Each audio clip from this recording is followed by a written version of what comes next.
अब अगर हम एपिलेप्सी की बात करें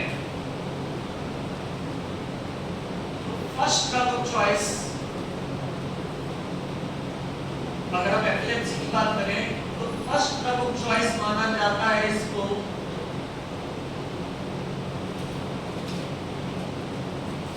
against generalized tonic clonic seizure (ATCS), absence seizure, generalized tonic clonic seizure, absence seizure, atonic scissor,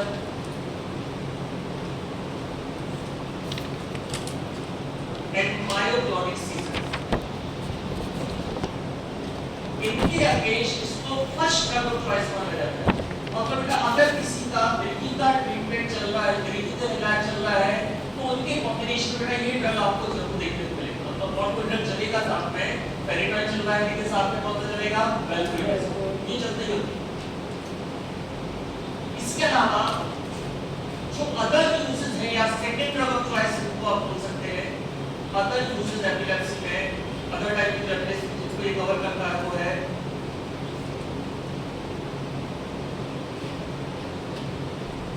Lennox गैस्ट्रॉन syndrome. Lennox गैस्ट्रॉन syndrome short form है इसका LGS। Lennox गैस्ट्रॉन syndrome short form इसका LGS। बेटा LGS का मतलब क्या है कि बचपन में बच्चा जब बहुत छोटा होता है तो उसको मिर्गी के दौरे पड़ना स्टार्ट होते हैं। तो जैसे जैसे वो बड़ा होता है मिर्गी के दौरे उसको आते रहते हैं, लेकिन साथ ही साथ वो मेंटली वीक होता जाता है। मतलब लोगों को पहचानने की क्षमता, याद रखने की क्षमता उसको धीरे धीरे वो कम होती जाती है। मतलब एपिलेप्सी के साथ में क्या प्रॉब्लम है बेटा, कॉग्निशन इम्पेयरमेंट। क्या प्रॉब्लम है, कॉग्निशन। बोले बेटा इसमें तो सीजर्स विद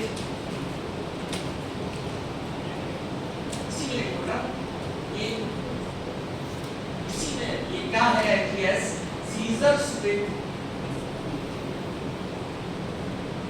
कॉग्निटिव इम्पेयरमेंट। इस मिर्गी के दौरे तो पड़ते हैं, सीजर्स तो आते हैं, लेकिन धीरे धीरे ब्रेन कैसा होता जाता है, कमजोर होता जाता है। बेटा ये चीज केवल हमारी पढ़ाई के लिए नहीं, हमको अवेयर भी होना है। अगर कोई आपका रिलेटिव है, कोई पड़ोसी है, कोई पहचानता है और आपको पता चलता है कि उसके यहाँ किसी को मिर्गी के दौरे आते हैं, तो तुरंत उसका इलाज स्टार्ट करना। क्योंकि जितना डिले आप करते जाएंगे, एक तो बीमारी उतनी खतरनाक होती जाएगी, दूसरा उसका ब्रेन जो है वो कमजोर होता जाएगा। तो LGS में ये कॉमनली देखने को मिलता है कि जो दौरे पड़ने के साथ साथ ब्रेन की जो है कमजोर हो जाएगा, पहचानने की क्षमता कम हो जाएगी, याद रखने की क्षमता कम हो जाएगी। वर्ड कौन से किस तरह के ऑलरेडी हम पढ़ के आए, कॉग्निशन, एनालिसिस। बट इसके पहले वो चैप्टर्स आपको पहले पढ़ा कि वहां का यूज आपका यहाँ पर हो रहा है। तो अगर कॉग्निटिव फंक्शन डिस्टर्ब हो रहे हैं तब तुरंत हमें इस पे तुरंत ड्रग को देना वो स्टार्ट कर देते हैं LGS में, ताकि सीजर्स की कंट्रोल में रहे और ब्रेन की जो फंक्शन को डिटेरियोरेट ना हो। नेक्स्ट है इन्फेंटाइल स्पाज्म।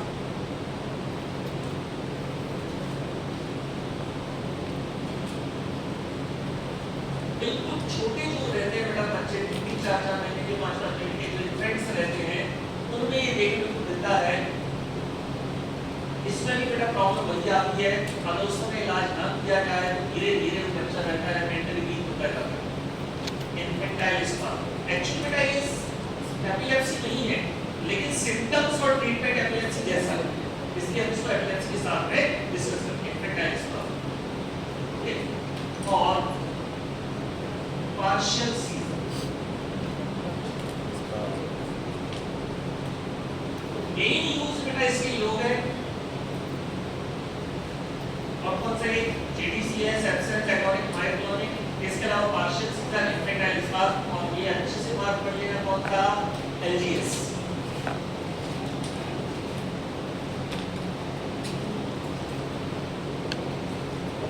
वैल्प्रोइक एसिड का एपिलेप्सी के अलावा एक यूज है, क्या आप लोगों ने पढ़ के आए हुए, याद है किसी को?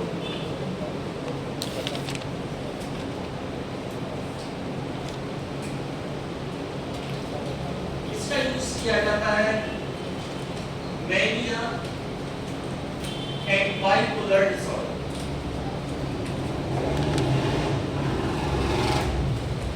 Mania and bipolar disorder. हमने अल्टरनेटिव ड्रग में पढ़ा था, बेटा लिथियम के अल्टरनेटिव में था, आपका लेवोट्राइजिन था, वैल्प्रोइक एसिड का कार्बामाजिन हमने पढ़ा था। ठीक है, मैनिया एंड बाइपोलर डिसऑर्डर तो अलग यूजेस हो गए इसके वैल्प्रोइक।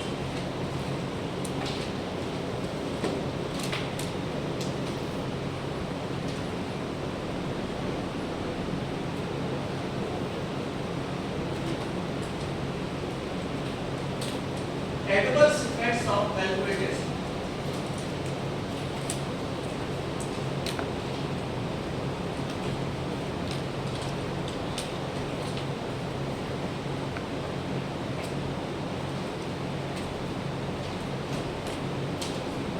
Hyperammonemia. Hyperammonemia. ब्लड में किसका लेवल बढ़ जाता है बेटा? अमोनिया। एनिया मतलब क्या है? ब्लड। एनिया वर्ड का यूज है ब्लड। किसका लेवल अमोनिया का? हाइपर, ज्यादा हो गया। ब्लड में किसका लेवल बढ़ गया? अमोनिया का लेवल बढ़ गया, क्या कहलाता है? हाइपरअमोनेमिया। नेक्स्ट एडवर्स इफेक्ट आता है hepatotoxicity.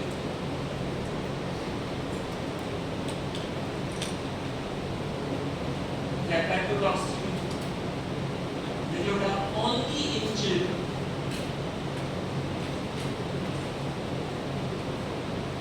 Only in children below 3 years of age. जिन बच्चों की एज 3 साल से कम होती है उनमें ये देखने को मिला है कि उनके लीवर में ये प्रॉब्लम करता है। जनरली एडल्ट में बेटा ये रिपोर्ट नहीं, केवल बच्चों में रिपोर्ट हुआ है। बच्चों में स्पेशली किस में रिपोर्ट हुआ है? जिनकी उम्र 3 साल से कम। तो बेटा ये मेन एडवर्स इफेक्ट होगा इसमें वैल्प्रोइक एसिड के। अब वैल्प्रोइक एसिड का एक यूज था मैनिया एंड बाइपोलर डिसऑर्डर। इन्होंने एक एक्सपेरिमेंट किया और एक ड्रग बनाया था इन्होंने, डायवल्प्रोएक्स। अच्छे मार्क करो ना, डायवल्प्रोएक्स। इसी से रिलेटेड इन्होंने ड्रग बनाया डायवल्प्रोएक्स। आप इसको बोल सकते हो this is semi synthetic, this is semi synthetic valproic acid derivative.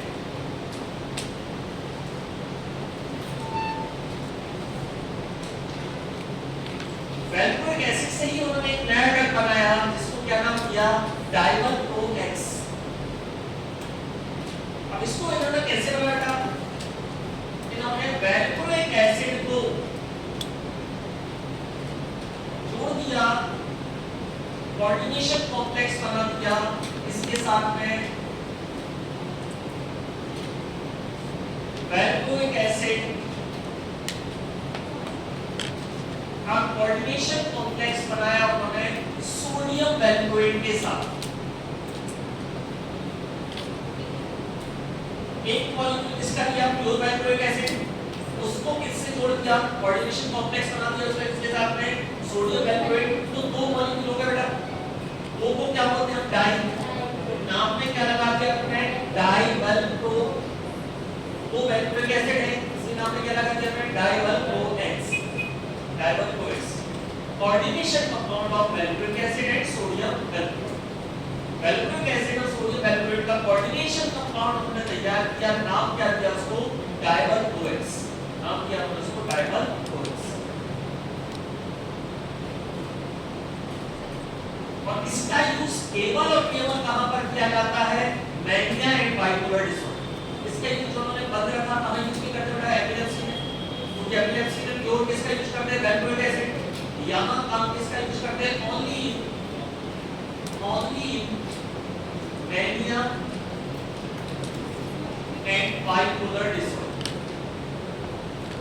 Only mania and bipolar disorder. Mania और bipolar disorder में ही इसका यूज करें। Only mania and bipolar disorder.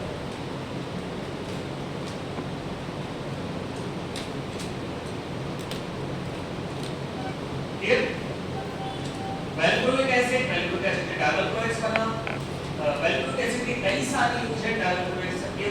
काम करते हैं many and bipolar disorder. Next drug आता है बेटा आपका सक्सीनामाइड डेरिवेटिव एथोसक्सीनामाइड। सक्सीनामाइड डेरिवेटिव आपका एथोसक्सीनामाइड।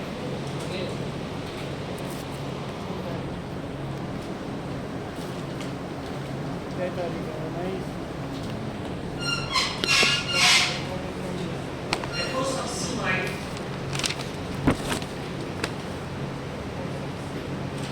this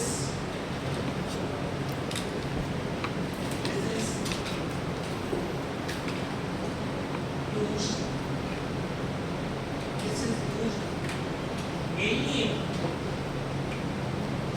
absence season. This is used mainly in absence season. तो absence season को क्या बोलते थे हम? पैकेट माल एपिलेप्सी। क्या बोलते हैं उसको? पैकेट माल एपिलेप्सी। तो ये केवल कहाँ पर पूछा जाता है? absence season। ओके। तो बेटा जो फार्मासिस्ट का एग्जाम था उसमें क्वेश्चन पूछा गया था absence के नाम से क्वेश्चन आया था। एथोसक्सीनामाइड यूज किया जाता है स्पेशली absence से।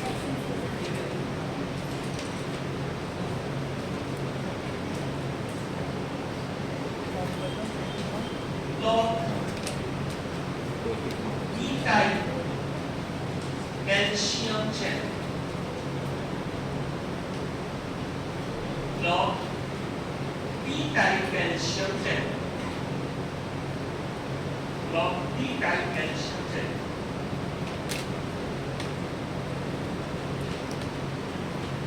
बेटा जहां पर आपने एथोसक्सीनामाइड लिखा है उसको एक बार फिर से ऐसे लिख दो।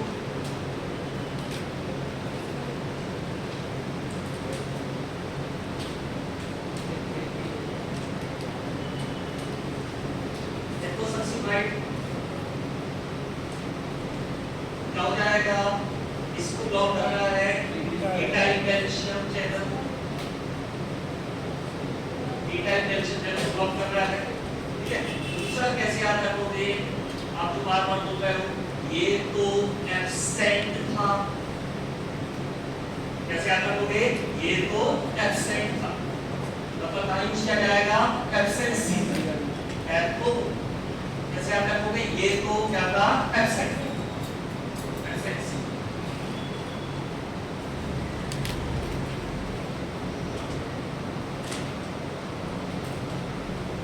इस चैप्टर में सबसे ज्यादा इंपॉर्टेंट है मैकेनिज्म एक्शन। रिपीटेडली कई सालों से लगातार एंटी ड्रग से मैकेनिज्म एक्शन पूछे गए हैं। एडवर्स इफेक्ट ज्यादातर चांसेस का क्वेश्चन एडवर्स इफेक्ट कहां से आएगा? मैनिटोल। मैनिटोल से बहुत बार आया था इसका एडवर्स इफेक्ट क्वेश्चन है। मैनिटोल वाला एडवर्स इफेक्ट वाला पार्ट। नेक्स्ट ड्रग आता है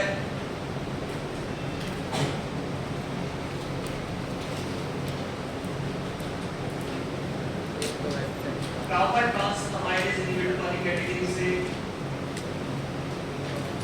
ड्रग है आपका विगाबैट्रिन।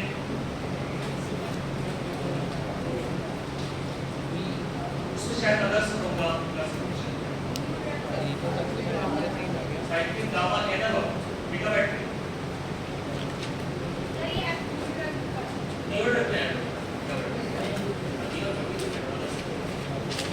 विगाबैट्रिन साइक्लिक गामा एनालॉग तो गाबापेंटिन था।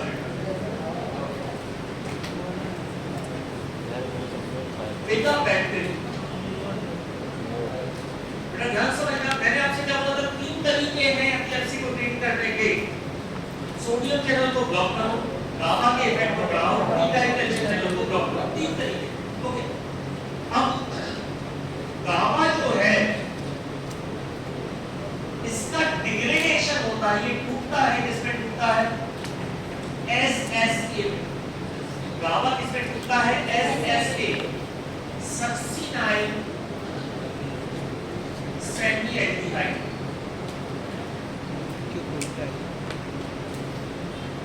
गामा जितना ज्यादा टूटेगा किसमें? सक्सीनाइल सेमी एल्डिहाइड में, उतना लेवल इसका कम होता जाएगा।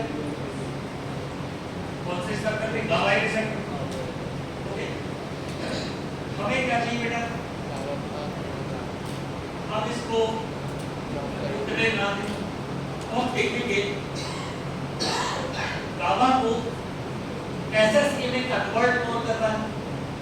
बेटा यहाँ पर एंजाइम है, एंजाइम का नाम है गामा ट्रांसअमाइनेज। कौन सा एंजाइम है? गामा ट्रांसअमाइनेज। बिगाबैक्टीन क्या करेगा? अब आपके सामने सीधा टारगेट है, क्या करेगा बोलो? ट्रांसअमाइनेज एंजाइम को क्या कर देगा? इनहिबिट कर देगा।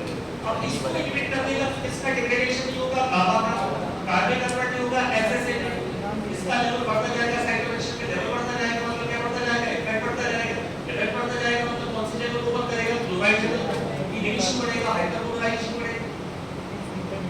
बेटा एक लाइन में क्या बोल देगा बेटा? क्या है देखो, गामा ट्रांसअमाइनेज बेटा क्या है? गामा बेटा दिस इज उसमें थोड़ा ये बना लो ताकि हमें से याद रहे, ठीक है? बढ़िया।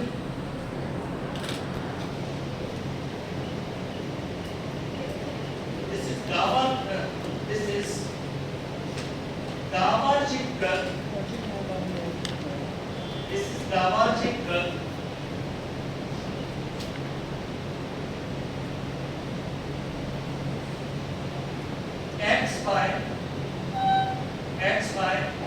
GABAergic drug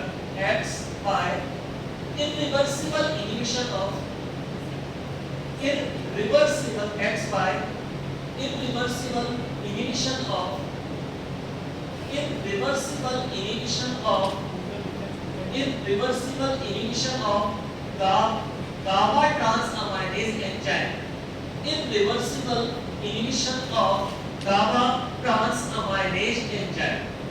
Irreversible inhibition of GABA transaminase enzyme. बेटा ये किसको इनहिबिट कर रहा है? GABA transaminase enzyme को इनहिबिट कर रहा है, जिससे GABA का लेवल बढ़ता जाएगा, GABा का लेवल बढ़ता जाएगा, इफेक्ट बढ़ता जाएगा, क्लोराइड लेवल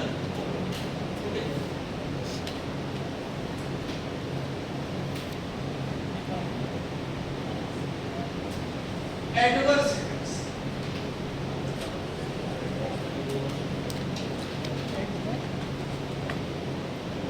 Adverse effect बेटा इसके सबसे पहला है जो मेन एडवर्स इफेक्ट है वो इसका विजुअल डिस्टरबेंसेस। कई बार का लंबे समय तक जब आप इस तरह के ड्रग का यूज करते हैं तो आंखों में कुछ प्रॉब्लम हो जाती है, दिखाई देने में आपको सामने अंधेरा छाने लगता है, विजुअल विजन थोड़ा सा डिस्टर्ब होता है। Visual disturbances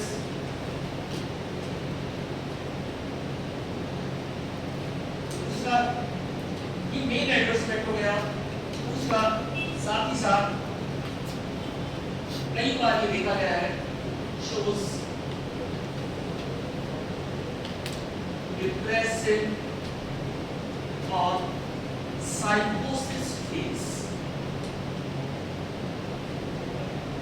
shows depressive और psychosis phase। कई बार आदमी बिल्कुल डिप्रेशन में चला जाता है, कई बार आदमी अजीबोगरीब हरकतें करने लगता है, कोई दिमाग करने लगता है, मींस schizophrenia। shows depressive और psychosis phase।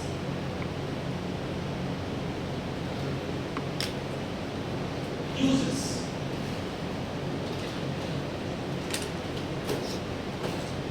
इसका मेन यूज है ट्रीटमेंट ऑफ infantile spasm, ये इसका मेन यूज है।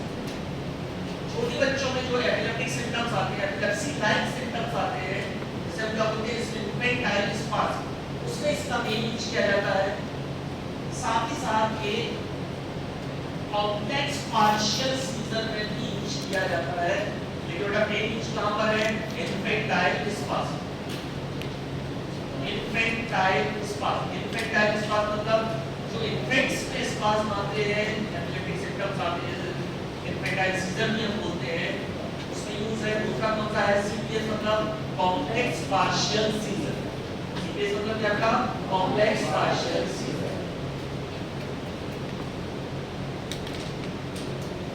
Complex partial seizure.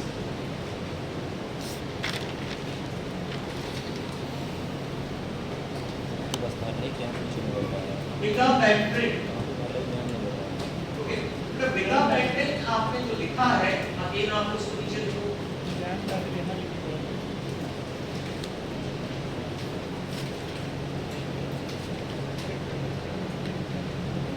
विगाबैक्ट्रिन इस टाइप से ही है, विगाबैक्ट्रिन वही इस टाइप, ठीक है। सबसे पहला पार्ट shows GABAergic activity, और एक्टिविटी शो कर रहा है GABAergic activity। मैकेनिज्म एक्शन क्या था? ट्रांस अमाइनेज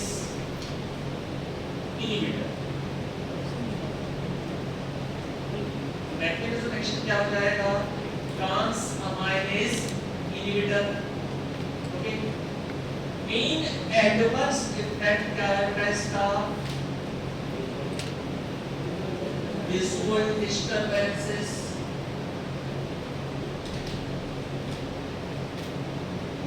और मेनली कहां पर यूज किया जाता है? इन्फेंटाइल स्पाज, कहां पर यूज किया जाता है? इन्फेंटाइल स्पाज, कहां पर यूज किया जाता है? Infantile spas. नाम एक बार आप ध्यान से याद रखोगे तो आपको पूरा याद आ जाएगा, पूरे याद आएंगे। विगाबैक्ट्रिन में बीआई का मतलब क्या है? विजुअल डिस्टर्बेंसेस, GABAergic एक्टिविटी ये शो कर रहा है, transaminase effect inhibitor BR से, और आईएन से क्या करना है? कहां पर यूज किया जाता है? इन्फेंटाइल स्पाज में यूज।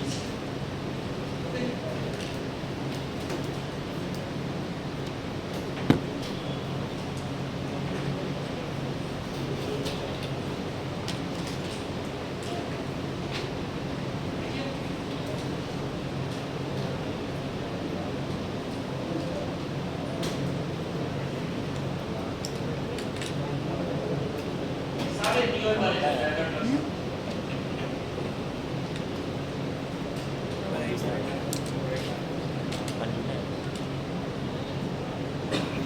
ठीक है। नेक्स्ट को लेमोप्राइज,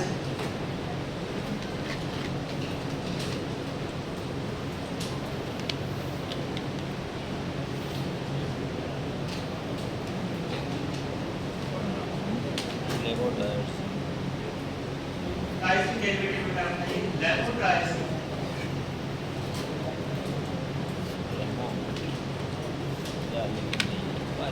फिनाइल प्राइसिंग डेरिवेटिव आपका लेमोप्राइजिंग। ये तो बेटा काफी सारी एपिलेप्सी को कवर करता है, और कोई ड्रग बेटा अगर मल्टीपल टाइप ऑफ एपिलेप्सी को कवर करता है तो क्या बोलते हैं? आपने पहले वर्ड सुना था, क्या बोलते हैं उसको? ब्रॉड स्पेक्ट्रम, ठीक है। बेटा इसके बारे में क्या नहीं बोलोगे? This is broad spectrum, this is broad spectrum, this is broad spectrum, broad spectrum anti epileptic, broad spectrum anti epileptic.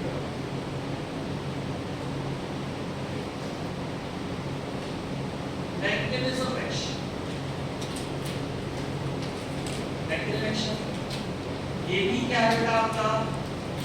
Sodium channel blocker,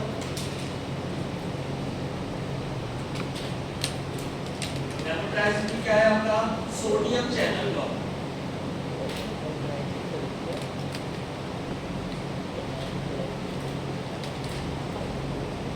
adverse effects, ये एडवर्स इफेक्ट्स अच्छे से याद रखना है, इससे क्वेश्चन आता है। एडवर्स इफेक्ट्स का स्टीवन जॉनसन बेबी सिंड्रोम, जो आपने देखा स्टीवन जॉनसन सिंड्रोम, पूरी बॉडी में स्मेल निकलने लगती है, बॉडी टेम्परेचर बढ़ने लगता है, ठीक है। सिमिलर कंडीशन बेटा कंडीशन रहती है, इसे बोलते हैं टॉक्सिक हमारा मिलता है वीडियो चलता है एपिडर्मल नेक्रोसिस, उसमें भी हमारी स्किन सड़ने लगती है।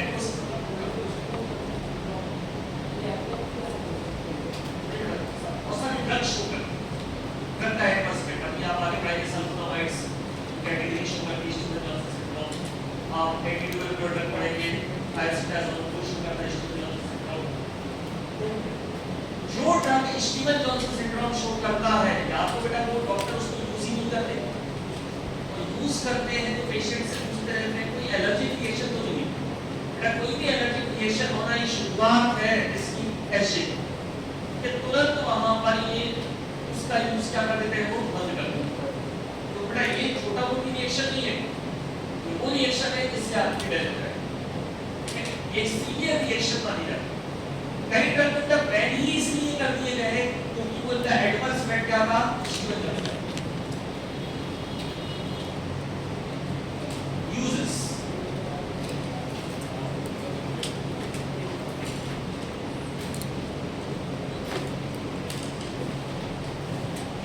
काफी सारे कवर करता है। एपिलेप्सी तो लगभग बहुत सारे एपिलेप्सी कवर करता है। इसके अलावा एपिलेप्सी आपने तो TDCS कवर करता है, TDCS भी यूज किया जाता है, हाइड्रोलिक भी यूज किया जाता है, ब्रॉड स्पेक्ट्रम। लेकिन इसके अलावा depressive phase of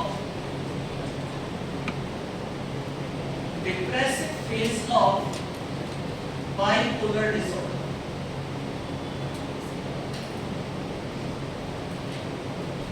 depressive phase of bipolar disorder। मैंने क्या बोला था, बाइपोलर डिसऑर्डर में दो फेज आते हैं, मैनिया और डिप्रेशन। तो जब पेशेंट डिप्रेसिव फेज में है तो हम कौन सा ड्रग देते हैं, हम lamotrigine. Depressive phase of bipolar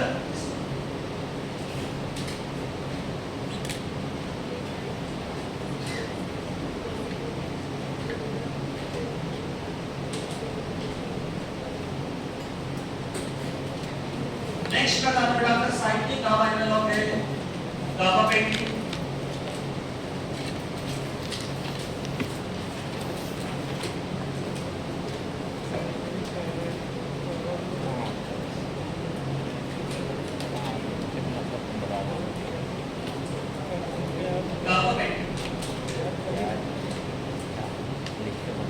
This is lipophilic. This is lipophilic GABA derivative.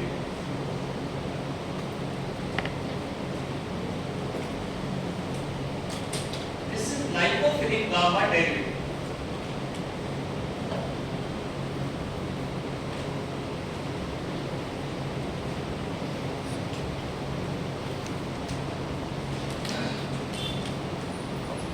Drug पढ़ के आए,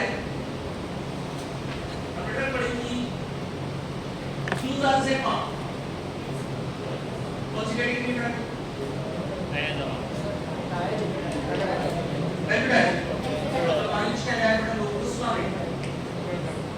हमारी बिल्कुल फार्मास्यूटिक्स में देखो, फार्मास्यूटिक्स में कोई बच्चे को एनकाउंटर प्रोजेक्ट करवा रहे हैं। अब उन्होंने टॉपिक क्या दिया, उस बच्चे को sustain release tablet of flurazepam. Tablet कैसे रहेगी, सस्टेन रिलीज इसकी फ्लूराजेपाम। सस्टेन रिलीज समझते हो, सस्टेन रिलीज मतलब धीरे-धीरे रिलीज करता है। सस्टेन मतलब क्या हो जाएगा, धीरे-धीरे। सस्टेन मतलब लंबे समय तक क्या करता रहेगा, वो सस्टेन करेगा अपने इफेक्ट को, धीरे-धीरे रिलीज करता रहेगा। इसको रिलीज करेगा फ्लूराजेपाम। फ्लूराजेपाम एक्शन दिखाता है। अब मैंने उनसे क्वेश्चन किया कि आपने इसका फ्लूराजेपाम का सस्टेन रिलीज क्यों बनाया, उनका जवाब था क्योंकि अभी तक इसके सस्टेन रिलीज टैबलेट नहीं बनी। मैंने हमारे उसको ले रहे इससे क्यों नहीं बनी। बेटा भोपाल में 90% टीचर ऐसे हैं जो ऐसे रिसर्च करवाते हैं, उनसे आप पूछो कि ये काम आपने क्यों करवा रहे हैं, मालूम तो वे बोलेंगे ये नहीं हुआ था अभी तक। अरे उसका रेशनल तो होना चाहिए कि हम ये काम क्यों कर रहे हैं। बेटा आपने एक ऐसी टैबलेट बना दी जो लगभग 22 घंटे तक फ्लूराजेपाम रिलीज करता रहेगा। आप इमेजिन करो आज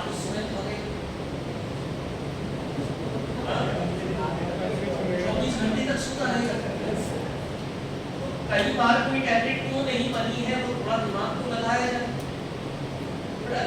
इसके मैंने दूसरा प्रोजेक्ट देखा, मैंने गवर्नमेंट की स्पेशलिटी पर मत के आंसर अगले प्लस वही था।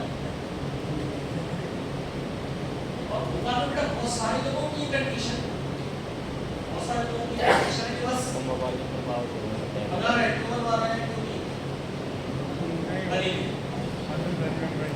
उनका सबसे बड़ा जवाब यही रहता है, अच्छा कई बार वो एग्जाम के बच्चे वाइवा देने के लिए जाते हैं, उनसे सामने वाला पूछता है वाइवा के दौरान ये टॉपिक तुमने क्यों दिया, बोलते सर ने दिया।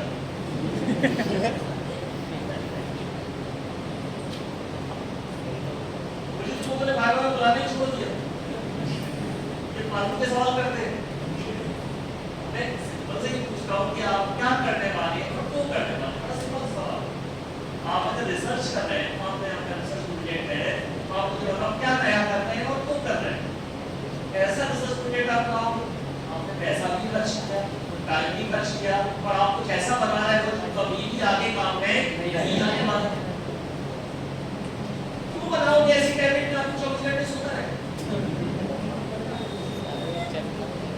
क्यों? क्योंकि नहीं बन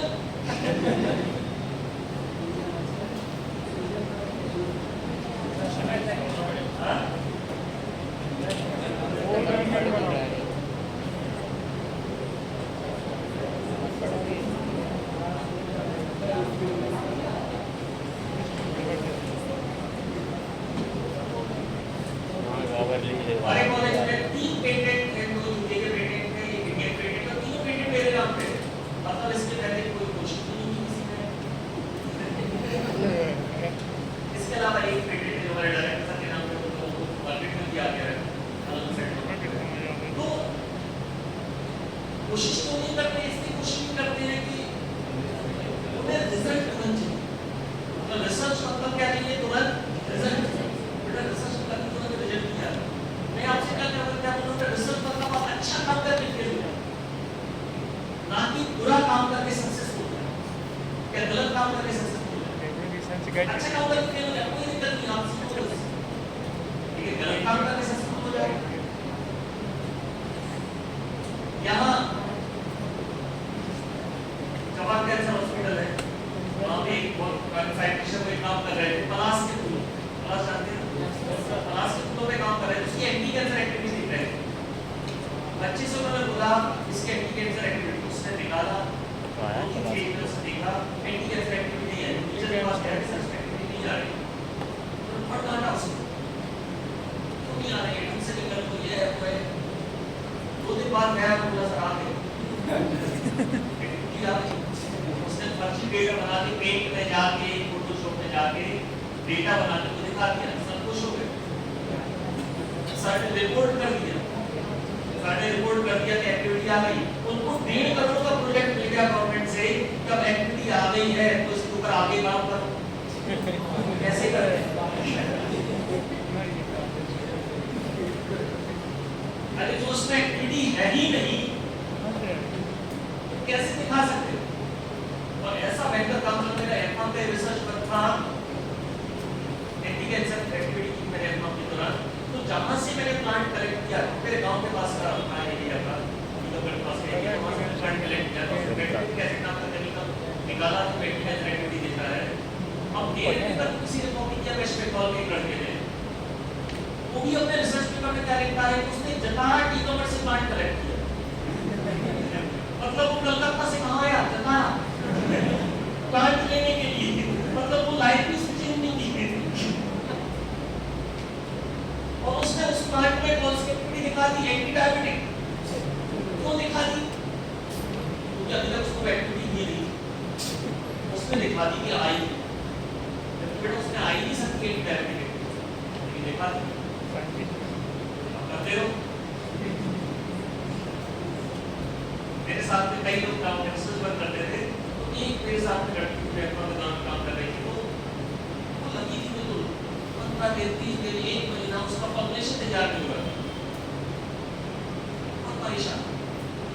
और काम बहुत ईमानदारी से करते हैं, बहुत परेशान होते हैं। मैंने बोला क्या हुआ? पब्लिशन तैयार नहीं हो रहा है, रिजल्ट जो मैं चाह रही हूँ क्या हुआ? मैं कौन सा पेपर फॉलो करूँ? वो कर रहे थे इंडियन साइंटिस्ट के पेपर को फॉलो कर रहे हैं। मैंने कहा इससे नहीं आएगा। मैं जैसे बोल सकते हो, मैंने कहा तुम्हारे गाइड कौन है? बोले सर मैं कितने पेपर पब्लिश होंगे? बोला 90 पेपर पब्लिश होंगे। मैंने कहा आज तक मैं लैब में देखूं?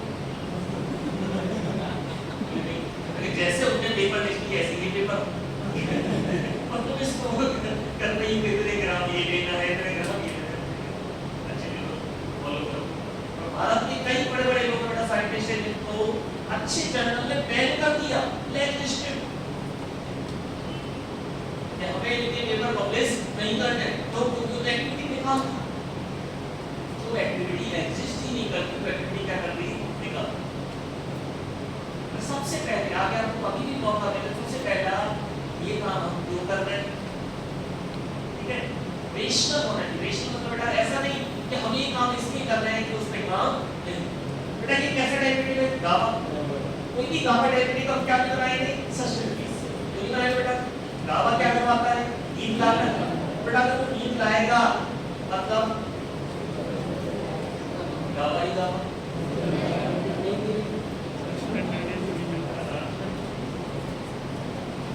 आप लोग हमारा तो हमेशा रिलीज होता है।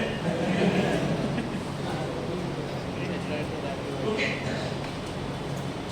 लाइफ में गामा डेरिवेटिव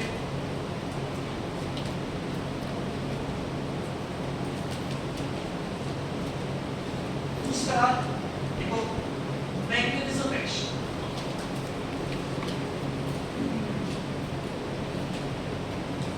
पहली लाइन आपकी फेवरेट लाइन लिख लो, नॉट क्लियर। बेटा जब क्लियर नहीं है तो हम क्या किसकी बात करेंगे? प्रोबेबिलिटीज।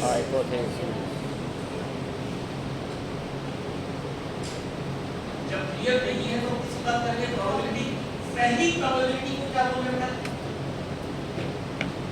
इसके आधार पर उन्होंने नाम दिया है एनहेंस गावा कीज।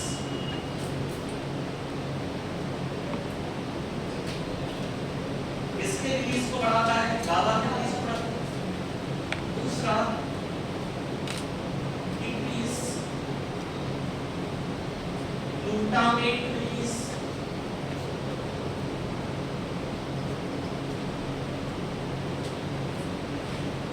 यहाँ पे जैसे ग्लूटामेट वाला जो आपका न्यूरॉन है, यहाँ पर आपके चैनल्स रहते हैं। एक चैनल रहता है alpha two beta 1 calcium channel. ये कैल्शियम अंदर जाता है तब रिलीज होता है ग्लूटामेट। ग्लूटामेट कब रिलीज होगा? जब ये कैल्शियम अंदर जाएगा। कौन सा चैनल है ये? अल्फा टू बीटा 1 बोलते हैं इसको।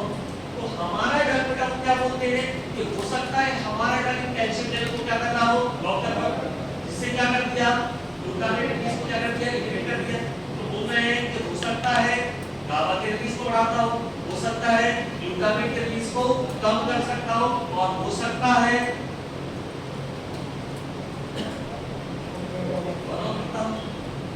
क्या बोल रहे हैं? हो सकता है दोनों करता हूं। तो गाबा के रिलीज को बढ़ाएगा और ग्लूटामेट के रिलीज को कम करेगा। इनहिबिशन को बढ़ाएगा, एक्साइटेशन को कम करेगा।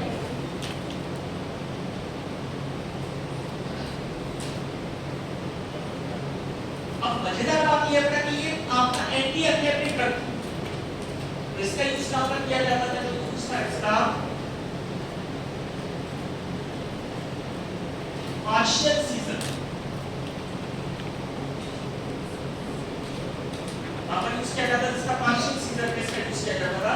This is well known anti epileptic drug.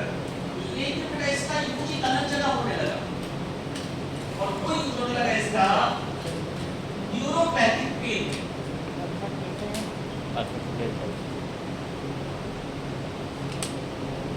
Nerve pain बेटा जब आपको बहुत ज्यादा दर्द हो रहा हो बॉडी के किसी भी पार्ट में और नॉर्मल दवाइयां आपकी काम नहीं कर रही हैं, तो आप ये मान के चले maximum chances of nerve pain में नॉर्मल एनाल्जेसिक आपके काम नहीं करते। तो न्यूरोपैथिक जैसे डायबिटिक लोगों को होता है, डायबिटिक वालों को कई बार न्यूरोपैथिक पेन होता है, जिसको डायबिटिक न्यूरोपैथिक बोलते हैं।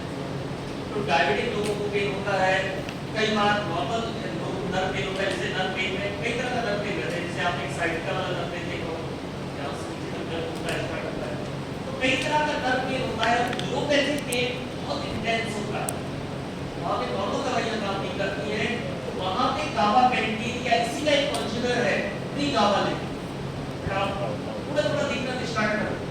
आप तो कभी भी कोई आपका रिलेटिव है, पहचानता है, उसका कभी प्रिस्क्रिप्शन आए, दवाइयाँ जरूर देखते हैं। उनका अगर नर्व पेन की एक्टेंस पेन की शिकायत है तो उनके प्रिस्क्रिप्शन में गाबापेंटिन या इसी का कॉन्जुगेट है प्रीगाबालिन, उसका जरूरी है। मतलब ये ड्रग कौन सा था, एपिलेप्टिक ड्रग, एंटीएपिलेप्टिक ड्रग लिक्विड है, वहां पर इसका यूज कम हो गया, कहां यूज ज्यादा हो गया, ये न्यूरोपैथिक पेन का पेन। तो इसी का एक कॉन्जुगेट है प्रीगाबालिन, इसी का एक कॉन्जुगेट है प्रीगाबालिन, वो भी कहां पर यूज किया जाता है का नर्व में। सिमिलर है इसके, इसी का डेरिवेटिव है, इसी से तैयार किया गया है प्रीगाबालिन, वो भी कहां यूज किया जाता है नर्व में। वो ड्रग आपको याद रखना है गाबापेंटिन, और उसी का कॉन्जुगेट कौन सा है प्रीगाबालिन। इन दोनों का यूज मेन यूज कहां हो गया नर्व पेन में। एक्चुअल कौन सी कैटेगरी के बेटा ये एंटीएपिलेप्टिक, लेकिन आज मेन यूज कहां पर हो गया इसका नर्व पेन में, न्यूरोपैथिक।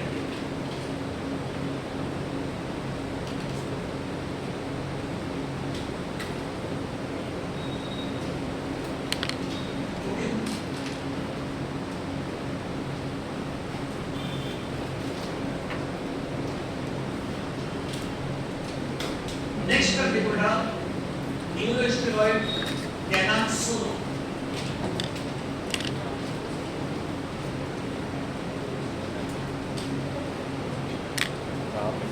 जब मैं आपको गाबा ए रिसेप्टर का स्ट्रक्चर दिखा रहा था तो नीचे स्टेरॉइड साइड, ठीक है, मोनोस्टेरॉइड पीटीएस साइड थी, अल्फा बीटा साइड थी, बीटा साइड थी अल्फा गामा, और नीचे कौन सी साइड थी स्टेरॉइड साइड। बेटा उस स्टेरॉइड साइड में कौन बाइंड होते हैं स्टेरॉइड, कौन बाइंड होते हैं स्टेरॉइड, और वो भी किसके बीच कौन से चैनल को ओपन करते हैं क्लोराइड चैनल। बेटा हमारे ब्रेन में कुछ स्टेरॉइड भी रिलीज होते हैं जो हमारे ब्रेन को शांत करते हैं, उनको हम बोलते हैं न्यूरोस्टेरॉइड। क्या बोलते हैं वो न्यूरोस्टेरॉइड। याद रखो बेटा अकेला गाबा एक केमिकल नहीं है जो आपको नींद लाता है, बहुत सारे ऐसे केमिकल है बेटा जो गाबा के इफेक्ट को सपोर्ट करते हैं और आपके ब्रेन को शांत करते हैं। अल्टीमेट टारगेट आपको अगर अपनी एफिशिएंसी बढ़ानी है तो अल्टीमेट टारगेट है मन को शांत करना, एफिशिएंसी कई गुना बढ़ जाती है, ठीक है। अगर इन केमिकल्स का रिलीज ऑप्टिमम है तो आपकी क्षमता कई गुना ज्यादा हो जाती है, ठीक है। गाबा क्या करेगा बेटा, आपके ब्रेन को शांत करेगा, आप डायरेक्टली न्यूरोस्टेरॉइड आपके ब्रेन को शांत करेगा। हो सकता है आपको नींद ना आए, लेकिन किसको बढ़ाएगा बेटा, ये कामनेस, किसको बढ़ाएगा, कामनेस को बढ़ाएगा। हलचल जितनी कम होगी अंदर उतनी ज्यादा ताकत, उतने ज्यादा बेटा। जैसे आप मूवीज में देखते हो या नॉर्मली आप देखते हो बेटा, जैसे एक प्लेयर क्रिकेट खेलता है, जब बहुत अच्छी प्रैक्टिस कर लेता है तो 150-55 की स्पीड की बॉल उसको नॉर्मल दिखाई देती है। आप इमेजिन कर सकते हो ना की स्पीड कैसी होती होगी, आप बैटिंग उठाओगे कितना जाएगी, लेकिन उसको बराबर को दिख रही है, क्या डेवलप हो गया कंसंट्रेशन। अब तो उनका अलग तरीका रहता है, जैसे वीरेंद्र सहवाग बोलता था मैं गाना गाता हूं तो कंसंट्रेट हो जाता हूं, अब ये अलग तरीका है। राहुल द्रविड़ से पूछा गया आप मैं गाना गाऊंगा तो आउट हो जाओगे। हर किसी का अलग एक तरीका है भवन में रहने का, अपने आप को शांत करने का। वो शांति कौन लाता है, ब्रेन के कई केमिकल उनमें से एक केमिकल बेटा न्यूरोस्टेरॉइड, ठीक है। देखो this is the neurosteroid of brain, this is the neurosteroid of brain. कहां पर बाइंड होगा बेटा, स्टेरॉइड साइड में कौन से चैनल को ओपन करेगा, क्लोराइड चैनल, कौन से चैनल को ओपन करेगा, क्लोराइड चैनल, तो ये ओपन करेगा।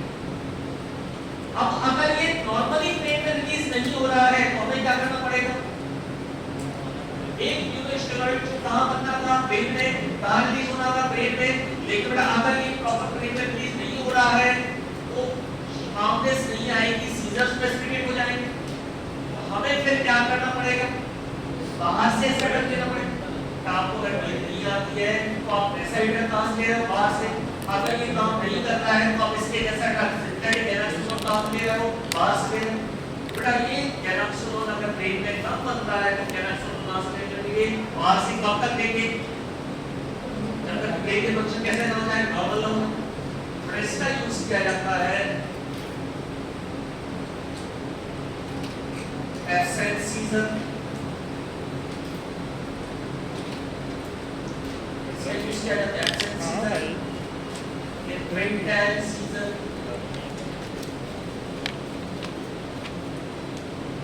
ट्रेंटल सीजर एक ट्रेंटल पास होता है इसको, और कैटामेनियन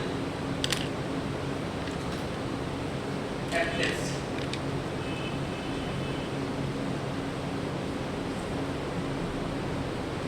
कैटामेनियन एपिलेप्सी सुना बेटा आपने?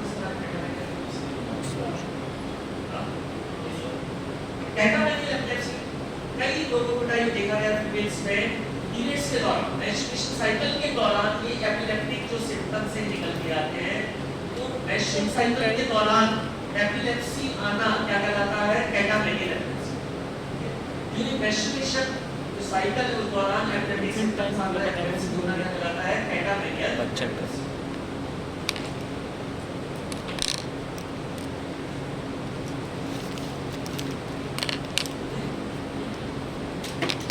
नेक्स्ट कर देखो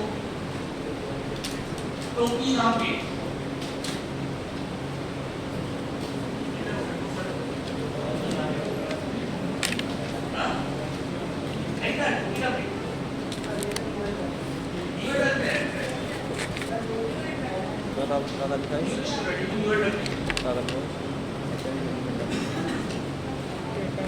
टोपीनापेट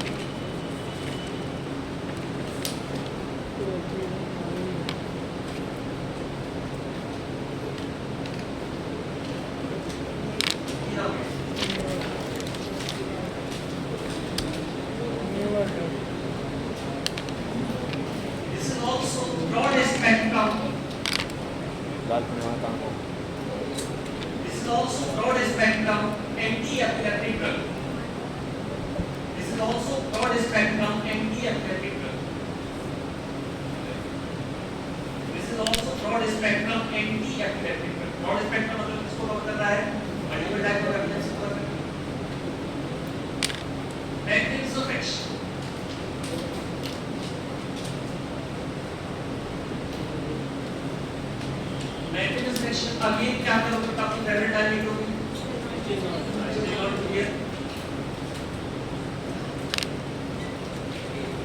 अब यहाँ पर भी वो अलग-अलग क्या बता रहा है? प्रोबेबिलिटी। पहली मेन प्रोबेबिलिटी क्या बोल रहे हैं बेटा? वो prolongation of sodium channel inactivation.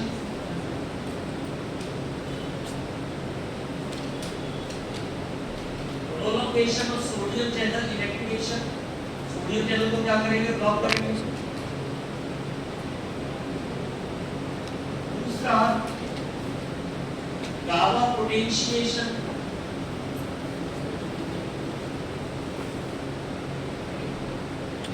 Gamma के इफेक्ट को क्या करेंगे? बढ़ाएंगे। Gamma potentiation. तीसरा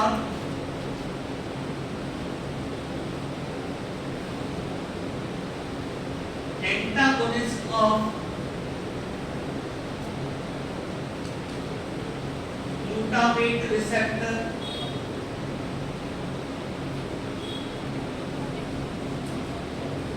antagonism of glutamate receptor। चौथा न्यूरोनल हाइपरपोलराइजेशन।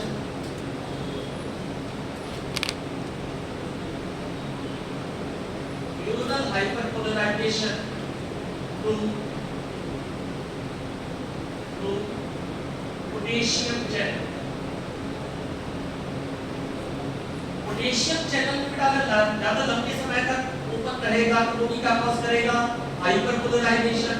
का ध्यान समझो, अगर ये न्यूरॉन को मैं हाइपरपोलराइज कर दूं तो ये किसका रिलीज नहीं करवाएगा, केमिकल का, और केमिकल का रिलीज नहीं करवाएगा, एक्साइटमेंट केमिकल का रिलीज नहीं करवाएगा, मतलब क्या होगा, एक्साइटेशन, मतलब क्या बढ़ जाएगा, इरिटेशन बढ़ जाएगा, इरिटेशन। बट एक प्रोबेबल मैकेनिज्म एक्शन में बता रहे हैं यहां पे बेटा सबसे ज्यादा प्रोबेबल ये माना जाता है आपका सोडियम चैनल मेन एक्शन माना जाता है इसका।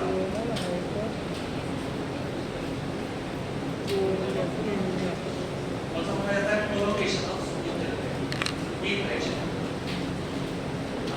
Neuronal hyperpolarization through potassium channel.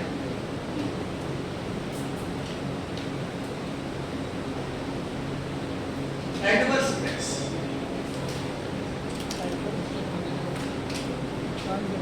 Hyperpolarisation. कई लोगों को बेटा किडनी स्टोन देखे गए हैं जो लंबे समय तक इसका यूज करते हैं, ये डिपॉजिट हो जाता है, कहां डिपॉजिट हो जाता है, किडनी में। ये बहुत कॉमन देखने को मिला है, रीनल स्टोन्स। उसके अलावा कुछ कॉमन एडवर्स इफेक्ट है, ये बहुत यूनिक है, वो है रीनल स्टोन्स। यूजेस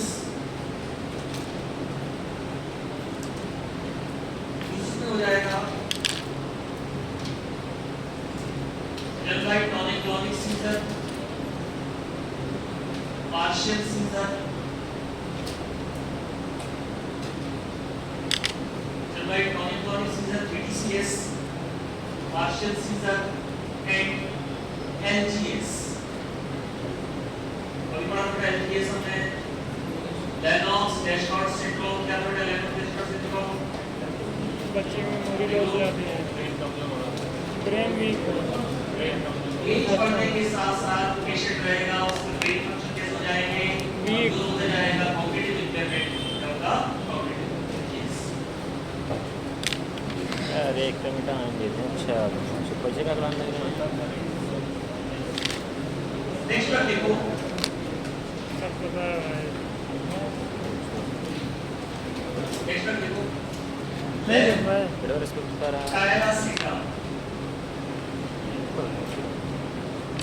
लेफ्ट पैरासिटा, लेफ्ट पैरासिटा, it has unique mechanism of action, it has unique mechanism of action। इतना जो ड्रग ये मैकेनिज्म ऑफ एक्शन क्वेश्चन आवा तो इतना मैकेनिज्म ऑफ एक्शन है कौन सा है? फिर इसको आपको ऐसे समझना है जैसे कि न्यूरॉन, ये मान लो बेटा ये गाबा वाला न्यूरॉन है और ये किसका है, ग्लूटामेट का, ठीक है। इनमें जो रिलीज होता है, यहां पर एक प्रोटीन होता है, प्रोटीन का नाम है sp2a। यहां पे प्रोटीन होता है sp2a प्रोटीन, ये रिलीज करवाता है न्यूरोट्रांसमीटर। तो बेटा उन्होंने इमेजिन किया है कि पैरासिटामोल क्या करता है, दोनों से बाइंड होता है, तो गाबा वाले से बाइंड होता है और ग्लूटामेट वाले से बाइंड होता है। गाबा के रिलीज को बढ़ा देता है और ग्लूटामेट के रिलीज को क्या कर देता है, कम कर देता है। मैं आपसे क्यों बोला, तुमने इमेजिन किया होगा, क्योंकि वो ये एक्सप्लेन नहीं कर पाएगा ऐसा क्यों होता है। वो क्या बोले, किसके रिलीज को बढ़ा देता है, गाबा के रिलीज को बढ़ा देता है, जिसके रिलीज को कम करता है, ग्लूटामेट के रिलीज को कम करता है। ये बड़ा wide space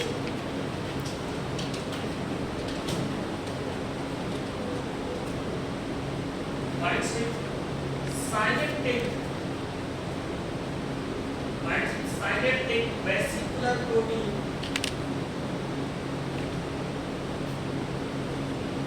synaptic vesicular protein SV2A,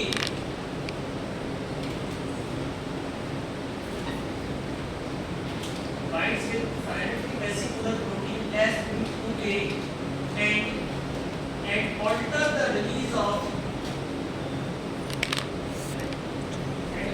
the release of GABA and glutamate, alter the release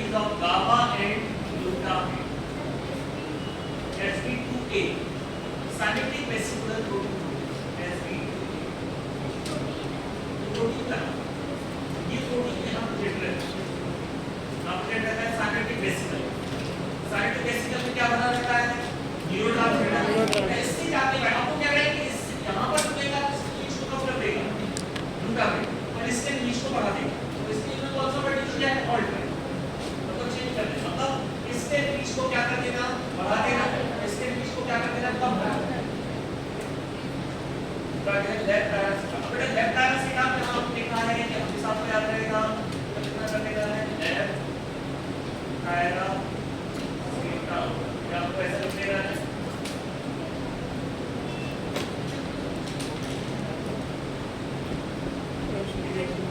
कहाँ पर काम कर रहा है ये SV2A SV2 synaptic vesicular protein SV2 याद रहेगा आपको लेफ्ट पैरास के नाम S तरह में कोड हुए SV2 का SV2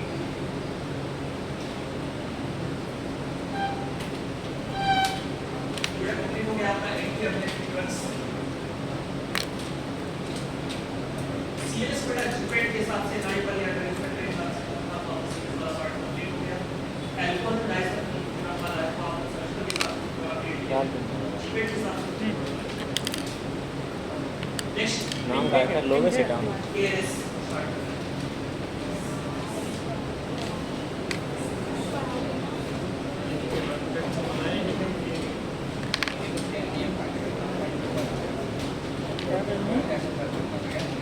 कौन स्टार्ट है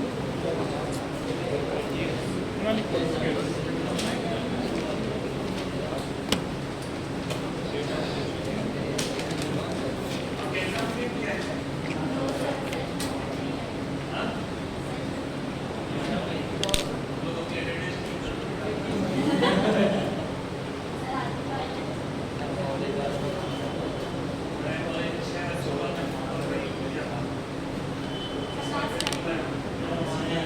और बोलते हैं कल ना टेंडर बना दो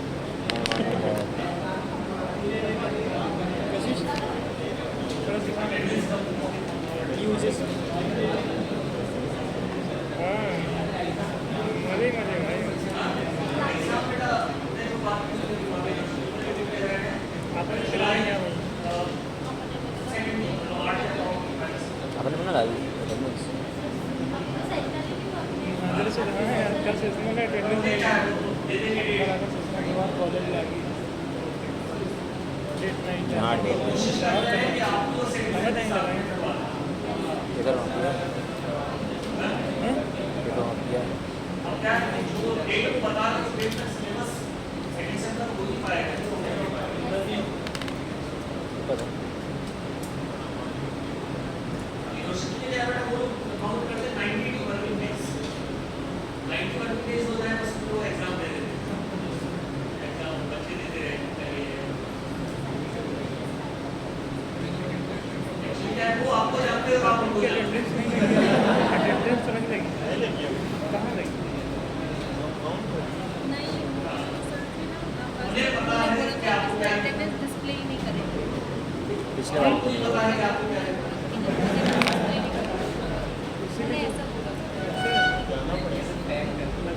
जाना पड़ेगा बाहर जाना पड़ेगा अच्छा बेटा सबसे बड़ा फायदा क्या रहता है कि मेन एग्जाम में कोई आपसे ये तो बोल ही रहा है कि आपने क्या सेशनल में बड़ी दिक्कत होगी हम लोग कॉपी लेके आ जाते हैं टीचर कॉपी लेके आ जाते हैं वो मेरे घर वो मुझे बहुत बुरा लगता था मतलब फार्मास्यूटिकल इंजीनियरिंग मुझे इतना बुरा सब्जेक्ट लगता था उस वजह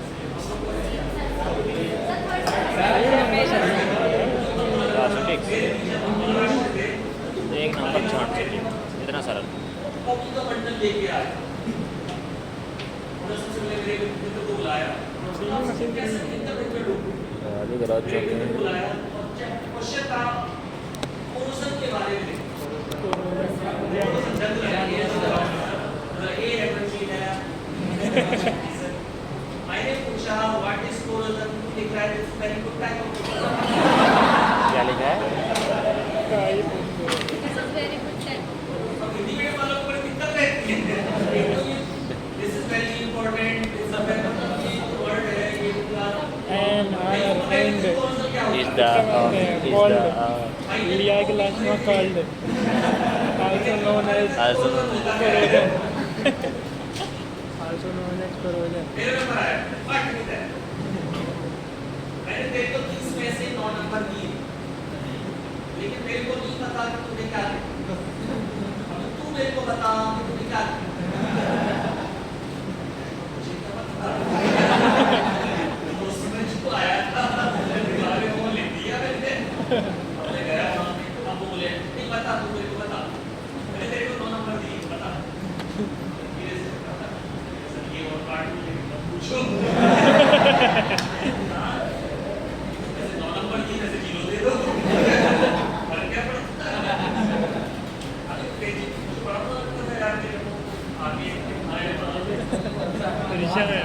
Terisha में अच्छा लास्ट बार तो नहीं हो गया था वो सेमेस्टर के बाद में इस सेशनल पढ़ लेना एक्चुअली इस सेशनल की तो बात मेरे एग्जाम में ध्यान देता था सेशनल को देख नहीं करते थे अच्छा कई बार मैं जो पता करता था कि कॉपी पढ़ने वाले तो दिन में नहीं जाता हां ऐसे करता तो मेरी एब्सेंट में पेज नहीं करते का पता है क्या? ये पार्ट कौन है सबसे इससे कॉमन क्या है अच्छा कई मेरी क्लास के लोग नहीं पहचानते लेकिन केवल ये इसकी पहचानते थे वो कि कोई है जो बहुत गहरा नींदा है इसके टीचर हमेशा बोलते हैं कि क्या है ये तो कई बार टीचर ऐसे आते थे जो नए नए टीचर जो आए हैं और एक महीने के दो अपना महीने टीचर क्लास भी में हम बता रहे थे बार अरे मैं फार्मास्यूटिकल का तो मेरे पास सीधा टीचर देखा डायरेक्टर तुम भी है क्या और वो जो मुझे हर क्या टीचर है फिल्म हाँ हाँ सर्विस एग्जाम के ऐसे बैंक बता रहा कोई मजा आ गया प्रैक्टिकल्स में ऐसा होता था कि जब से बताया था। प्रैक्टिकल में सीधा बाद में प्रैक्टिकल रिपोर्ट करता है मेरे को टीचर देख भी पाई गई ये साफ वाली मेरे में लग रहा था कि कैसा लग रहा है ठीक आ गया कहा नंबर अपना चला मैं समझ नहीं आता क्लास में स्टूडेंट को समझ नहीं आता कि बोल रहे हैं बता रहे हैं निमल सर फिर क्या करते हैं पता नहीं सब करते हैं इसे लोग करते हैं पता ही नहीं क्या कर रहे हैं देखो भूल रही है क्या बना रहा है ये बना रहा है इसका क्या होता है वो पता नहीं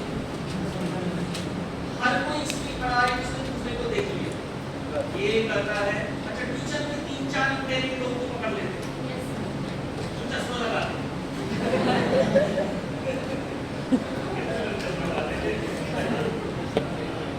इंटेली लोगों को पकड़ के कुछ समझाते रहते हैं ये देखो ये ऐसे करना है ये ऐसे करना है ये ऐसे करना है हम लोग पीछे खड़े रहते हैं कई बार कुछ लोग देखते हैं चले जा रहा है मैं कैसे सही है टीचर को बताता पकड़ रहता लेते है तुमको कभी एक पकड़ तो लेते ज्यादा वहां पे करते थे मुझसे बोलते थे बताते हैं टेंशन ले रहे हैं मुझसे अच्छा प्रॉब्लम होती थी फाइनल एग्जाम हमारे जैसे लोग जो प्रैक्टिकल में किया गया सीधे फाइनल एग्जाम में पहुंचे आप क्या करना ये बात देखा सिंथेसाइज मिथाइल और इसकी एक ग्लास में शुगर है हम भी करा देंगे अब ये वॉश करना है हम भी वॉश करना है अब इस सारी विपत्ति में जब आप खुद ही कैसे कैसे स्ट्रगल कर रहे हो और रोज आने वाला लड़का आपसे पूछता है ऐसा लगता है सालों को रोज आके करते क्या हो आज अगर मुझसे आके पूछ रहे हो सच बता रहा हूँ तुम्हारा ऐसा लगता है मेरा प्रोडक्ट ज्यादा होता है मैं वे नहीं करता 50 मिलीग्राम हो गया 100 मिलीग्राम हो गया तो वो जाने वाले लोग उससे मांगते थे इधर अच्छा बना है कैसे बना वो बता सीक्रेट टैलेंट टीचर ऐसे बताइए रहिए रायपुर में क्लास में पहुंचा मेरे साथ की लड़की को और मारेगा उसने मुझे स्पेशली कॉल लगाया अरे कहां से नंबर लिया मुझे कॉल लगाया तुम आशीष बोल रहे हो आशीष पाठक कोई बोल आशीष पाठक तेरे नाम कोई काला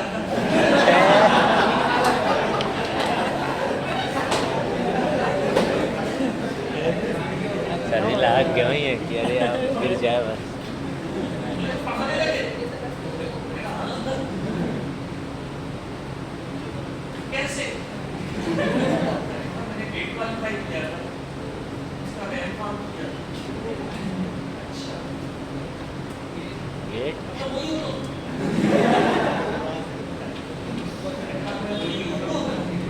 गेट क्वालिफाई कर भी बता रहा बीटेक वाले हैं उसको और ज़्यादा दूसरी को तो उसका बीटेक होगा वो टॉपर थी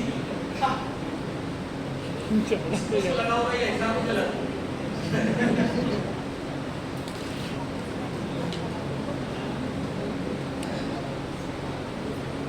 अच्छा कई बार बच्चे मुझसे बात ना इस तरह आपकी क्लास में बोलते हैं तो बोल देगा मैं पढ़ाते समय ये समझ जाता हूँ कि आपको क्या समझ में नहीं आ रहा होगा आपने अक्सर देखा होगा तो समझ में आ जाता है आपको क्या समझ नहीं आ रहा क्योंकि मुझे भी समझ नहीं आ रहा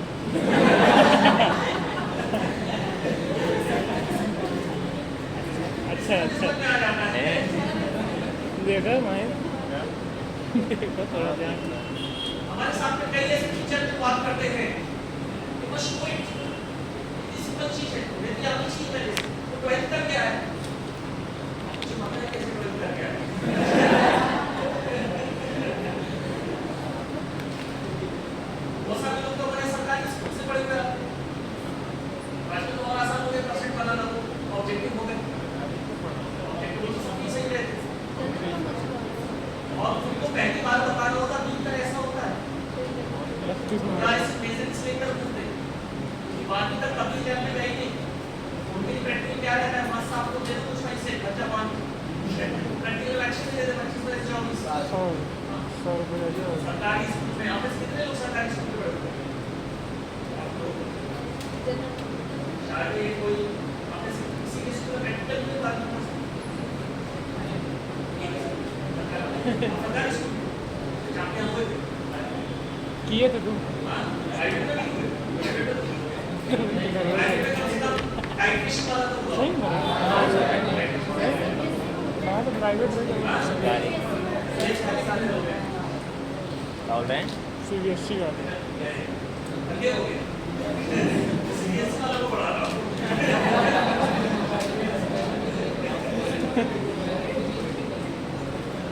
पहले क्लास में रहा था डिप्सार के बच्चे थे डिप्सार में मतलब एडमिशन क्लोज हो जाते 98-99% बहुत हाई परसेंट मिला था डिप्सार में तो बहुत हाई परसेंट मिला जामिया के बच्चे मतलब पूरे भारत के टॉप जो बच्चे हैं वो डिप्सार में जामिया कर रहे थे वो पढ़ा रहा था वो इससे वो पढ़ रहे थे मैंने बोला इससे कहना कि सर आप लोगों ने पढ़ाई की क्या की मैंने कहा कि बेटा हो सकता है तुम लोग की बुरी किस्मत में मैं पढ़ा रहा हूँ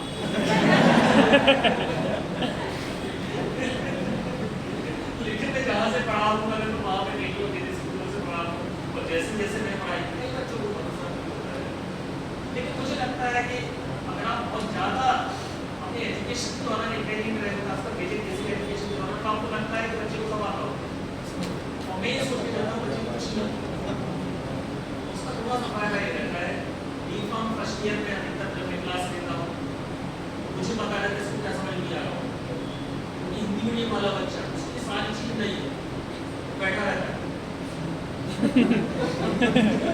चल रहा है वो को ले कर भाई फर्स्ट टाइम ऐसे देखते ही नहीं एनालिसिस होता है बहुत लड़कियों को सब करके करा दो जवाब दे रहे हैं हम लोग केवल में देख रहे हैं तू जब इसमें मालूम है दिक्कत है क्या और उसमें उसको तो आता तो नहीं इंग्लिश वाला पहुंच जाए पढ़ाई कर रहे हैं हमारी क्लास में तैयारी कर रहे हैं आए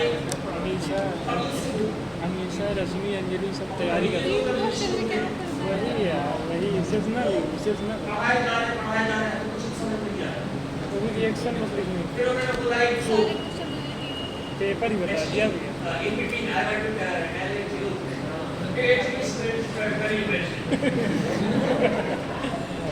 तो उन्होंने सुनाया वो लोग ऐसे बैठे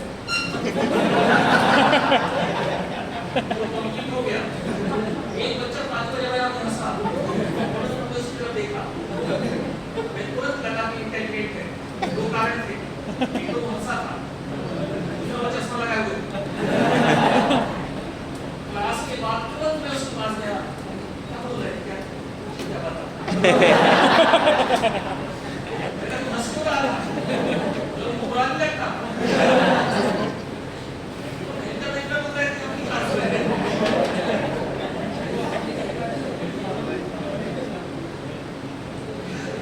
पेट भी रहने लगा पेट भी रहने लगा और बताइए मज़ा आ रहा है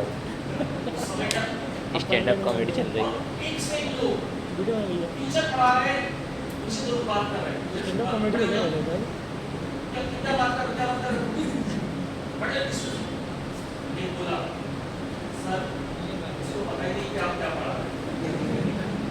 सर कुछ बोलने वाले चीज से आ रहा है क्या तुम्हें पता है?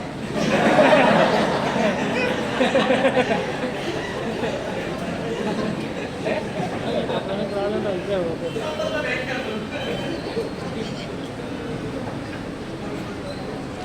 आर्टिस्ट को कैसे पढ़ने वाले हैं जैसे अपने आप बता कुछ लोग मेहनती लोग जो एग्जाम के द्वारा पढ़ते थे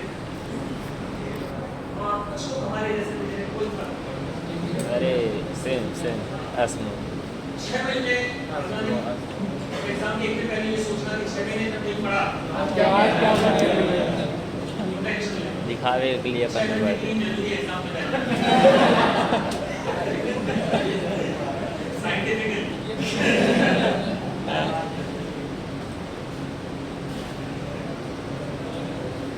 ओके ड्रग्स एक्टिंग हम पहले कर लगा अरे यार अच्छा चल रहा था जोक और बताइए सर और बताइए सर और बताइए चलो चलो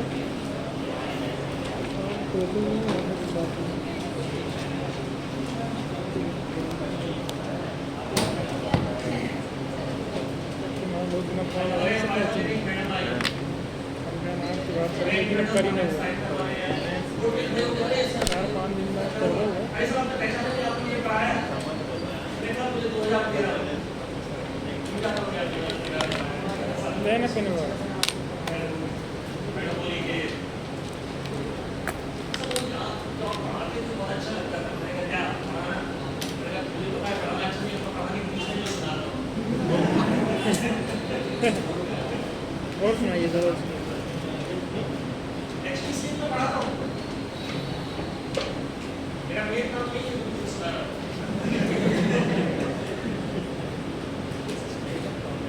एनआरआई का काम है एनआरआई की बस श्रद्धा अरे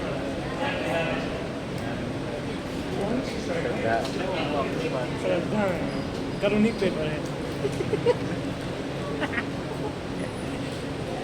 Drugs acting on peripheral nervous system.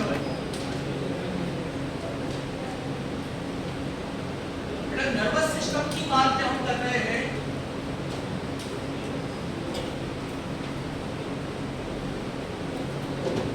Nervous system की बात कर रहे हैं तो इसकी बात कर रहे हैं न्यूरॉन्स वो बताइए सर न्यूरॉन्स की बात कर रहे हैं एक न्यूरल नेटवर्क के न्यूरॉन्स का जाल है ठीक है इसमें एक पार्ट डाल करके हम क्या कौन सा सीएनएस दूसरा रहता है आपको उसके अलावा जो रहता है क्या होता है ENS peripheral nervous system peripheral nervous system को हम दो पार्ट में डिवाइड करते हैं autonomic nervous system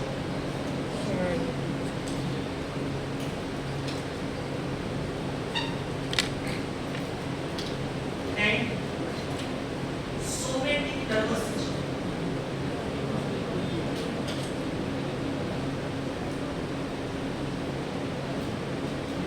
autonomic nervous system and somatic nervous system autonomic nervous system को बोला जाता है involuntary control autonomic nervous system को बोला जाता है involuntary control autonomic nervous system को क्या बोला जाता है इनवॉलंटरी कंट्रोल और सोमेटिक नर्वस सिस्टम को बोला जाता है वॉलंटरी कंट्रोल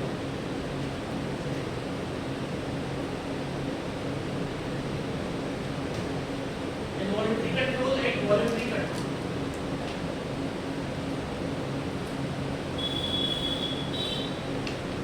हम बॉडी को अपने हिसाब से मूव कर पा रहे हैं हम जैसे चाह रहे हैं कैसे चल रहे हैं हम अपने हिसाब से लिख पा रहे हैं ये सब क्या है बेटा वॉलंटरी कंट्रोल हमारी बॉडी हमारे हिसाब से मूव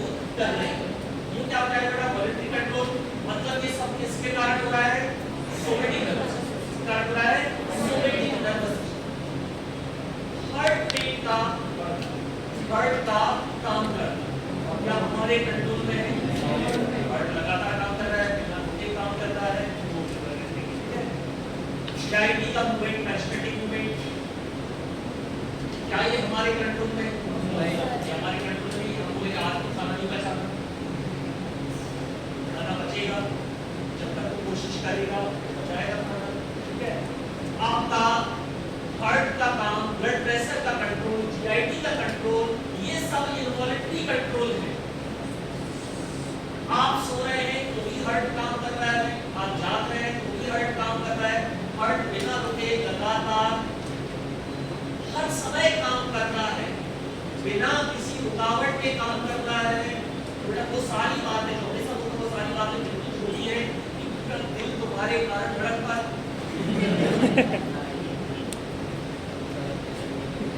क्या है?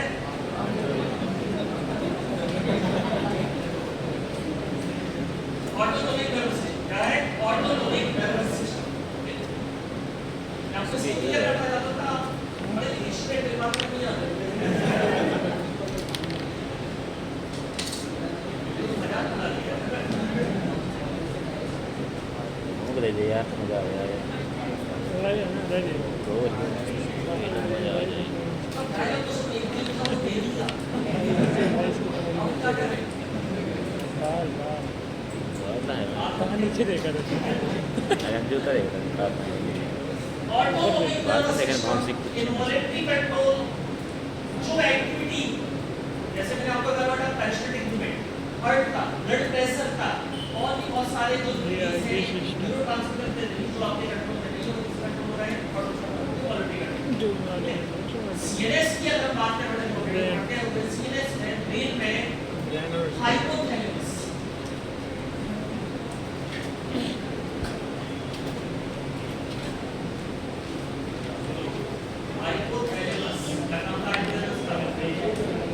Emotions acts as control center. It acts as control center for ALS. अच्छे से याद रखो बेटा कि ALS का जो कंट्रोल है वो किसके हाथ में है? हाइपोथैलेमस। हाइपोथैलेमस कंट्रोल करता है, किसको कंट्रोल करता है? ALS. It acts as control center for ALS.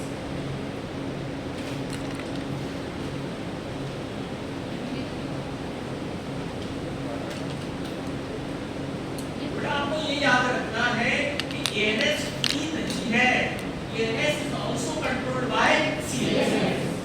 ALS बिल्कुल फ्री नहीं है, ALS is also controlled by CNS. CNS की कौन सा पार्ट से? हाइपोथैलेमस। बहुत इंपॉर्टेंट पार्ट माना जाता है। ये आपके स्लीप को कंट्रोल करता है, वेकफुलनेस को कंट्रोल करता है, वाटर को कंट्रोल करता है, वाटर लेवल को कंट्रोल करता है, मेटाबॉलिज्म को कंट्रोल करता है, बॉडी टेम्परेचर को कंट्रोल करता है। तो हाइपोथैलेमस के बहुत सारे काम हैं यहाँ पर। ये काम क्या है? Control centre for ALS। आगे फर्दर बेटा हम इसको डिवाइड करें तो ALS को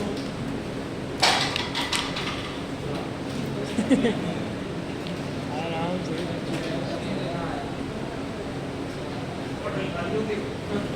छुट्टी का संकेत आ गया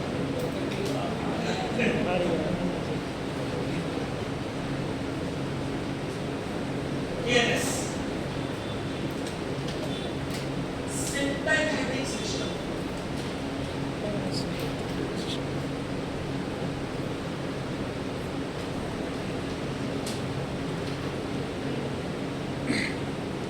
सिंपैथेटिक वर्ड बना था बेटा सिंपैथी से, इमोशन से।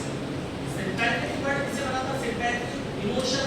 इमोशनल होने के दौरान जो सिम्टम्स आते हैं, इमोशनल होने के दौरान क्या होता है? हार्ट रेट बढ़ता है। इमोशनल होने के दौरान ब्लड प्रेशर बढ़ता है। हार्ट रेट का बढ़ना, ब्लड प्रेशर का बढ़ना, ये सब किसमें आते हैं? सिंपैथेटिक सिस्टम में। आप डर रहे हैं, ये किसमें आएगा? सिंपैथेटिक। फाइट और फ्लाइट रिस्पॉन्स किसमें आएगा? सिंपैथेटिक। ठीक है, तो सिंपैथेटिक सिस्टम मतलब इमोशन से रिलेटेड है, और इसको पैरेलल बैलेंस करने वाला सिस्टम कौन सा है? Parasympathetic system.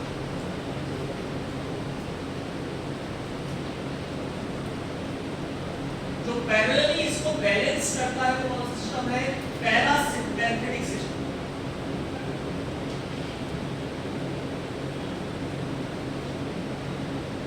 पैरा मतलब बेटा पैरेलल, किसके पैरेलल में चल रहा है? सिम्पैथेटिक।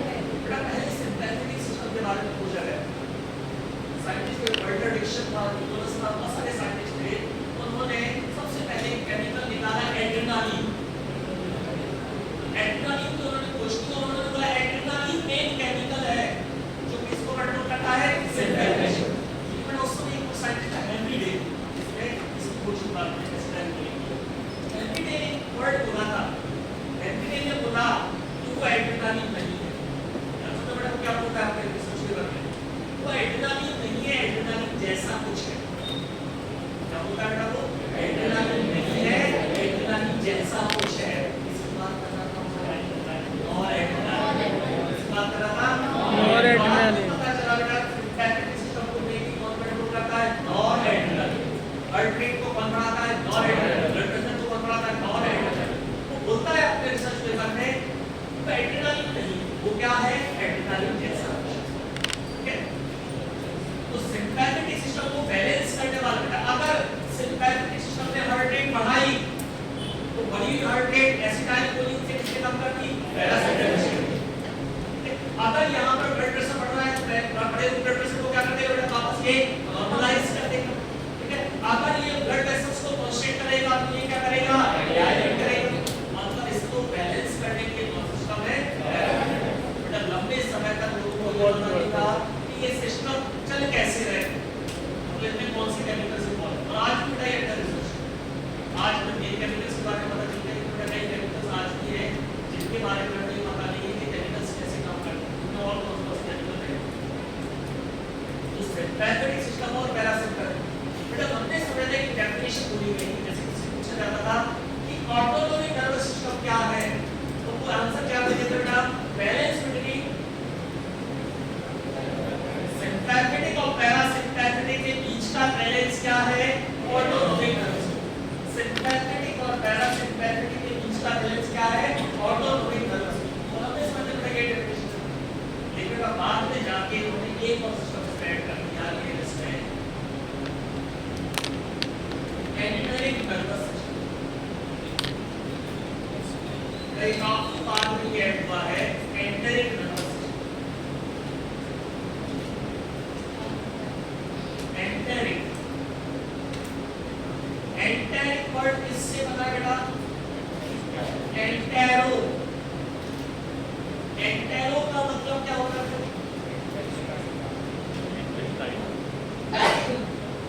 एंटेरो का मतलब क्या होता है?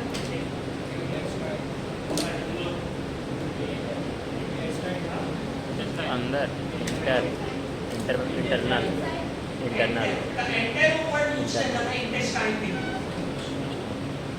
एंटरिक कोटेड टैबलेट, अगर बता दो एंटेरो वर्ड किसके यूज किया बेटा? उन्होंने इंटेस्टाइन के लिए जीआईटी से रिलेटेड वेट, जीआईटी से रिलेटेड वेट किसमें आ गया बेटा? एंटरिक नर्वस सिस्टम में। इसमें क्या आ गया आपका? खाने का बचना, एस्टेटिक मूवमेंट किसमें आ गया?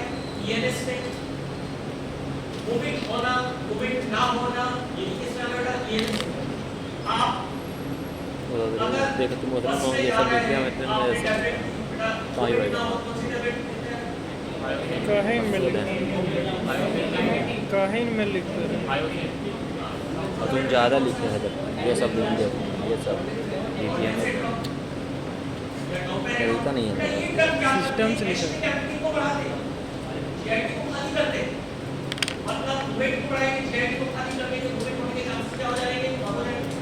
ठीक है, तो बेटा जीआईटी से रिलेटेड जितनी भी एक्टिविटी है, ये एक्टिविटी सारी कैसी है? इनवॉल्यूंटरी। तो इसको भी कहाँ रख दिया गया?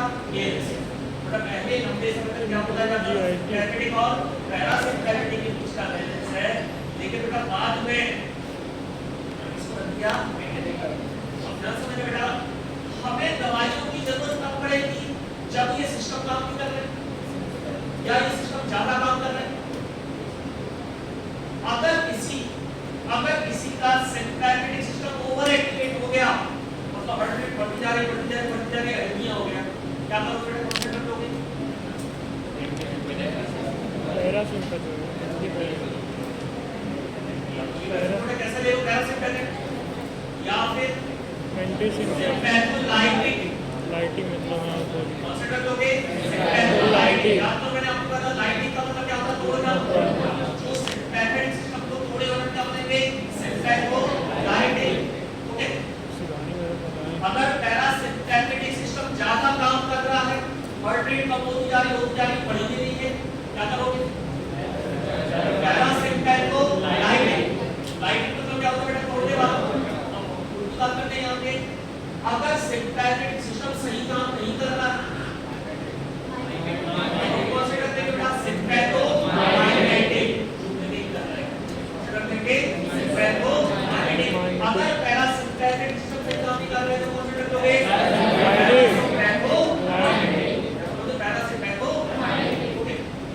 पैरासिम्पैथेटिक सिस्टम के बारे में ये पता चला कि इसको रेगुलेट करने वाला मेन केमिकल है एसिटाइल कोलिन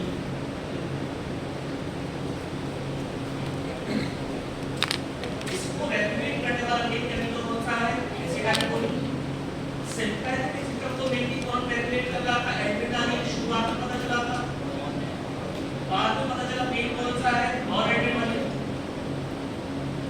ये मेन केमिकल है इसको रेगुलेट कर रहा है सिम्पैथेटिक सिस्टम को बेटा एसिटाइल कोलिन के कारण जब ये पता चला कि acetyl choline is the main chemical है फिर नाम के साइंटिस्ट ने बताया मेन केमिकल है तो उन्होंने पैरासिम्पैथेटिक सिस्टम का नाम रख दिया cholinergic system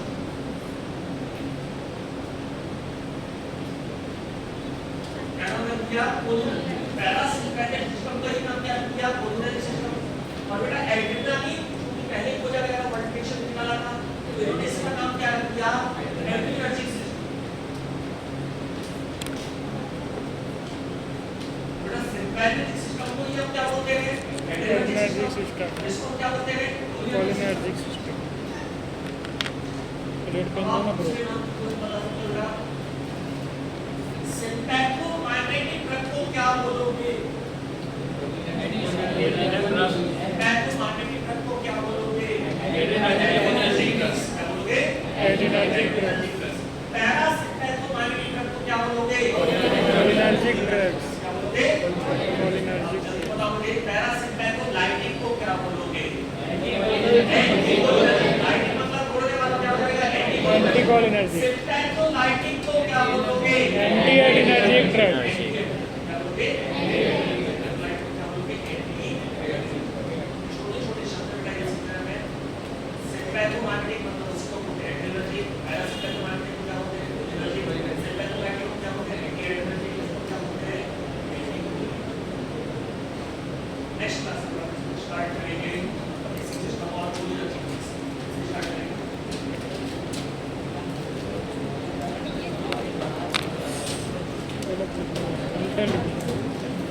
Edric word Colin cholinergic लिख दिया ऐसा करा यार तार काट के एक तार का जोड़ दिया कुछ करना